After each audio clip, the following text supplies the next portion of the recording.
संजय राऊत यांचं माध्यमांना दिलेलं स्टेटमेंट बघितलं, त्यात ते म्हणतायत की ते खोटं बोलत नाहीत.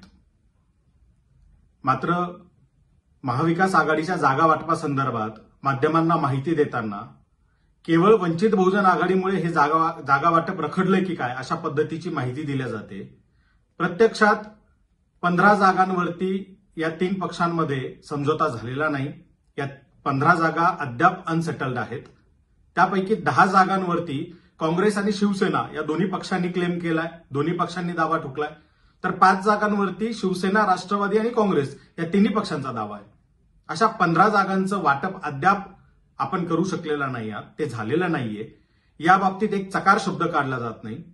मात्र माध्यमांशी बोलताना वंचित बहुजन आघाडीमुळेच जणू काय जागा वाटप रखडलंय अशा पद्धतीचं चित्र तयार केलं जातं आणि वंचित बहुजन आघाडीच्या माथ्यावर खापर फोडण्याचा प्रयत्न केला जातो. हा थांबला पाहिजे. जर तुम्ही सांगताय त्या पद्धतीनं जर तुम्ही खोटं बोलत नाही तर येत्या 24 तासात या 15 जागा डिक्लेअर करा. जर तुम्ही ते 15 जागा ज्या आहेत त्या 24 तासात डिक्लेअर नाही करू शकला तर याचा अर्थ तुम्ही माध्यमांना दिलेली माहिती ही खोटी आणि अर्धवट होती हे सिद्ध होईल. आपण 15 जागांचा वाद मिटवावा हे सुरुवातीपासून वंचित बहुजन आघाडीची भूमिका राहिलेली आहे. त्या बाबतीत आम्ही बोलत आलेलो आहोत. मात्र माध्यमांचा उपयोग करून आम्हालाच बदनाम करण्याचा प्रयत्न केला जातोय, तो थांबवण्यात यावा असं आम्ही या ठिकाणी आवाहन करतो.